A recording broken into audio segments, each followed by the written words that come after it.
एक अंग्रेज़ अमेरिका से पाकिस्तान आ रहा था तो रास्ते के अंदर किसी शख्स ने उससे पूछा कि सर आप कहाँ जा रहे हैं। उसने कहा मैं पाकिस्तान जा रहा हूँ। तो उससे उस शख्स ने पूछा कि आप पाकिस्तान किस मकसद के लिए जा रहे हैं, पाकिस्तान आप क्यों जा रहे हैं, क्या वजह है, वहाँ क्या देखना चाहते हैं। तो उस अंग्रेज़ ने अजीब जवाब दिया।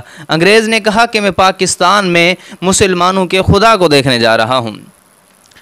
सवाल करने वाला हैरान हुआ कि पाकिस्तान में मुसलमानों का खुदा देखने जा रहे हो, कि पाकिस्तान में मुसलमानों का खुदा नज़र आता है। तो उस अंग्रेज़ ने कहा कि पाकिस्तान के आप हालात को देखें कि पाकिस्तान ऐसा मुल्क है कि पाकिस्तान के अंदर पटवारी से लेकर वज़ीर आज़म तक सब पाकिस्तान को लूटने वाले हैं, सब अपनी तिजोरियाँ भरने वाले हैं, सब अपने पेट की फ़िक्र करने वाले हैं, सब ने अपने ख़जाने भरे हुए हैं। माईशत पाकिस्तान की तबाह है, तालीम पाकिस्तान की तबाह है, गरीब महंगाई की चक्की में पिस रहा है, गरीब का कोई पुरसान हाल नहीं है, जुल्म सितम पाकिस्तान में हो रहा है, दहशतगर्दी पाकिस्तान में हो रही है, कत्लेआम पाकिस्तान में हो रहा है, फहाशी के अड्डे पाकिस्तान में चलाए जा रहे हैं। इसके बावजूद पाकिस्तान खुशहाल है, इसके बावजूद पाकिस्तान सही तरीके से चल रहा है। तो ये सारे हालात पढ़कर मुझे यूं लगा कि पाकिस्तान के अंदर मुसलमानों का खुदा उतर आया है जो पाकिस्तान को चला रहा है,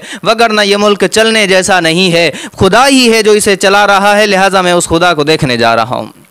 अजीज़ा ने मन, तो ये अंग्रेज़ ने अजीब जवाब दिया है। दर हकीकत है भी ऐसा कि इस मुल्क को एक पटवारी से लेकर वज़ीर आज़म तक सब लूटने वाले हैं, सब अपने पेट भरने वाले हैं, सब अपनी तिजोरियां भरने वाले हैं, अपनी फ़िक्र करने वाले हैं। इसके बावजूद अगर ये वतन अज़ीज़ चल रहा है, वतन अज़ीज़ खुशहाल है, वतन अज़ीज़ तरक्की कर रहा है और ताइंदा पाइंदाबाद है, तो वजह यह है कि इस वतन अज़ीज़ को अल्लाह की ज़ात चला रही है।